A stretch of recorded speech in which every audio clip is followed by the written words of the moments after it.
जय हिंद बच्चों। इस समय आप लोग महामना इंस्टीट्यूट के यूट्यूब चैनल से जुड़े हुए हैं और इस चैनल में मैं आपका स्वागत करता हूं। आज हम लोग क्लास 10th हिंदी माध्यम के गणित थर्ड चैप्टर और थर्ड चैप्टर है दो चर वाले रैखिक समीकरण युग्म के प्रश्नावली 3.6 के क्वेश्चन नंबर 2 का हम लोग सेकेंड पार्ट देखने जा रहे हैं। इस सेकेंड पार्ट को देखने से पहले मैं आपको बता दूं कि अगर आप इस चैनल पे नए हैं तो चैनल को सब्सक्राइब कर लीजिए और चैनल सब्सक्राइब करने के लिए यूट्यूब पे महामना इंस्टीट्यूट सर्च कीजिए और फिर रेड कलर के सब्सक्राइब वाले बटन को क्लिक कर दीजिए।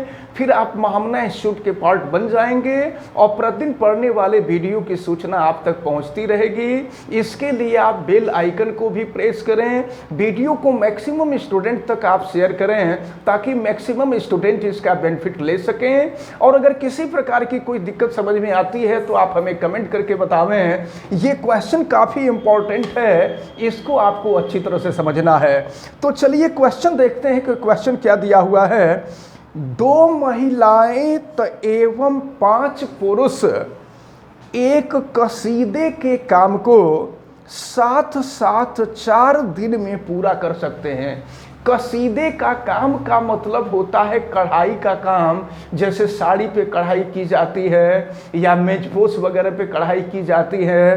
तो प्रश्न में आपसे ये कहा जा रहा है कि 2 महिलाएं एवं 5 पुरुष एक कसीदे के काम को साथ साथ 4 दिन में पूरा करते हैं, जबकि 3 महिलाएं और 6 पुरुष इसी काम को 3 दिन में पूरा कर सकते हैं। ज्ञात कीजिए कि इसी कार्य को अकेली एक महिला कितने दिन में करेगी और पुनः इसी कार्य को करने में एक पुरुष कितना समय लेगा।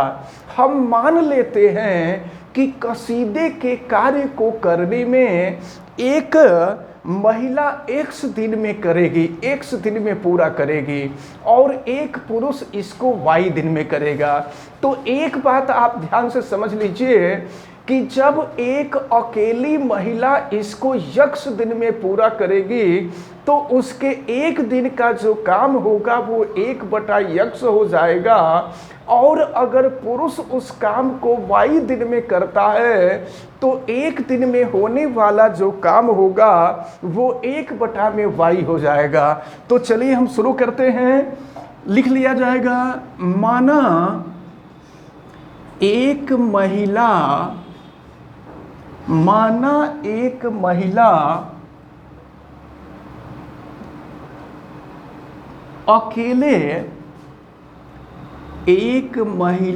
अकेले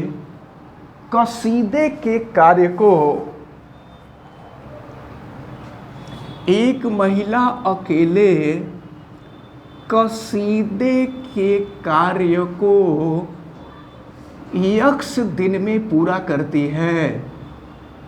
x दिन में पूरा करती है, समझिए। माना एक महिला अकेले कसीदे के कार्य को x दिन में पूरा करती है, इसलिए उस महिला के द्वारा एक दिन में किया जाने वाला जो कार्य होगा वो 1/x हो जाएगा। अब यहाँ हम लिख देंगे कि अतः उस महिला के द्वारा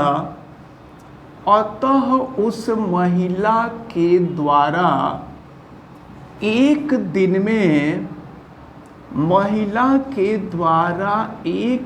में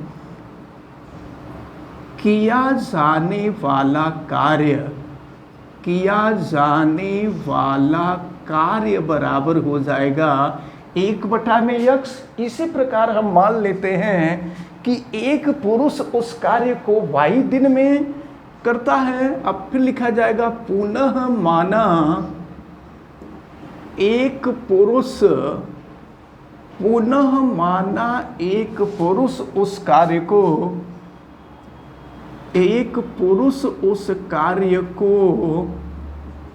y दिन में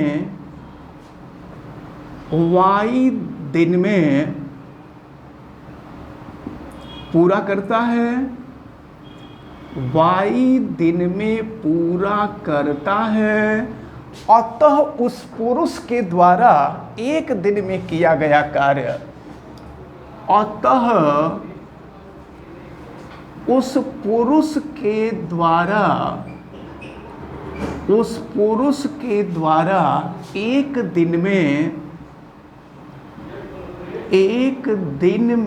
किया गया कार्य, एक दिन में किया गया कार्य बराबर 1/y हो जाएगा। अब देखते हैं प्रथम शर्त। देखिए, अब प्रथम शर्त आपको दिया हुआ है। देखिए प्रथम शर्त क्या है कि दो महिलाएं, सुनिए, एक महिला के द्वारा एक दिन का काम है 1/x, 1/x, तो दो महिला के द्वारा किया जाने वाला कार्य होगा 2/x। एक महिला के द्वारा एक दिन में किया जाने वाला कार्य 1/x है, तो दो महिला के द्वारा किया जाने वाला कार्य 2/x हो जाएगा। और फिर 5 पुरुष, तो एक पुरुष के द्वारा एक दिन का कार्य 1/y है, तो 5 पुरुष के द्वारा एक दिन का काम 5/y हो जाएगा। और ये दोनों मिल करके उस कार्य को 4 दिन में पूरा करते हैं। तो दोनों मिलकर उस कार्य को 4 दिन में पूरा करते हैं, तो एक दिन का जो काम होगा वो 1/4 हो जाएगा, 1/4 हो जाएगा। ये हो गया आपका 1/4, और ये समीकरण नंबर 1 हो गया। अब इसके बाद हम देखेंगे द्वितीय शर्त। द्वितीय शर्त में क्या दिया हुआ है? देखें, द्वितीय शर्त में दिया हुआ है 3 महिलाएं, तो एक महिला के द्वारा एक दिन का कार्य 1/x है, तो 3 महिला के द्वारा एक दिन का कार्य हो जाएगा 3/x। फिर 6 पुरुष कह रहा है, तो एक पुरुष का एक दिन का कार्य है 1/y, तो 6 पुरुष का एक दिन का काम हो जाएगा 6/y। और ये दोनों मिलकर के उस कार्य को 3 दिन में पूरा करते हैं, तो एक दिन का जो कार्य होगा वो 1/3 होगा। ये द्वितीय शर्त हो गई। तो आपसे पूछा क्या जा रहा है? आपसे पूछा जा रहा है कि एक अकेली महिला उस काम को कितने दिन में करेगी। फिर आपसे पूछा जा रहा है कि एक अकेले पुरुष उस काम को कितने दिन में करेगा। हम मान चुके हैं कि एक महिला उस काम को x दिन में करेगी और एक पुरुष उस काम को y दिन में करेगा। तो अब हम लोग सॉल्व करके ये जो इक्वेशन 1 और इक्वेशन 2 मिला है, इन दोनों इक्वेशन को सॉल्व करके हम x और y की वैल्यू निकाल लें, तो हमें पता चल जाएगा कि एक महिला उस काम को कितने दिन में पूरा करेगी और एक पुरुष उस काम को कितने दिन में पूरा करेगा। तो चलिए अब इसको हल करेंगे। हम रैखिक समीकरण युग्म में परिवर्तित करेंगे, और रैखिक समीकरण युग्म में परिवर्तित करने के लिए हम मान लेंगे 1/x = p और 1/y हम मान लेते हैं q। अब ये 1/x और 1/y की वैल्यू रखते हैं इसमें। तो देखिए ये 2/x है, तो 2/x है, तो 2 × 1/x, 1/x के जगह पे p हो गया। फिर 5/y है, तो 5 × 1/y लिख देंगे, 1/y के जगह पे q, और ये हो गया आपका 1/4। फिर इसी तरह से दूसरे इक्वेशन को हम कन्वर्ट करेंगे, तो दूसरे इक्वेशन में 3/x है, तो 3 × 1/x के जगह पे p हो जाएगा, आप +6 है, और फिर 1/y के जगह पे q हो जाएगा, और ये = है 1/3। अब इन दोनों समीकरणों को, इसको हम इक्वेशन नंबर 3 मान लेते हैं और इसको इक्वेशन नंबर 4 मान लेते हैं। अब 3 और 4 को सॉल्व करें, तो देखिए इसके लिए अगर हम विलोपन विधि अप्लाई करना चाहते हैं, तो विलोपन विधि के लिए हमको p का जो गुणांक है, p के कोफिशिएंट को बराबर करना जरूरी है, और इसको बराबर करना भी आसान है। तो इसलिए एक काम करते हैं, समीकरण 3 में हम 3 से गुणा कर देते हैं और समीकरण 4 में हम 2 से गुणा कर देते हैं, तो ये भी 6 हो जाएगा, ये भी 6 हो जाएगा। इसको सॉल्व करना आसान हो जाएगा। हम यहाँ लिख सकते हैं समीकरण 3 में 3 से गुणा एवं समीकरण 4 में 2 से गुणा करने पर 2 से गुणा करने पर देखिए क्या मिलता है। तो समीकरण 3 में हम 3 से गुणा कर रहे हैं। देखिए 3 का 2 में गुणा कर देंगे 6 हो जाएगा 6p, फिर 3 से गुणा करेंगे ये हो जाएगा 15q हो जाएगा, और फिर 3 से गुणा कर देंगे ये 3/4 हो जाएगा। अब इसी तरह से समीकरण 4 में हम 2 से गुणा कर देंगे 6p हो गया, फिर 2 से गुणा कर देंगे 12q हो जाएगा, और फिर 2 से गुणा कर देंगे ये 2/3 हो जाएगा। अब चलिए इसको हम सॉल्व करते हैं। तो सॉल्व करने के लिए हम माइनस कर देते हैं, तो ये माइनस हो जाएगा, ये माइनस हो जाएगा, ये माइनस हो जाएगा। अब देखिए 6p से 6p कैंसिल हो गया। अब देखिए यहाँ क्या है 15q माइनस 12q।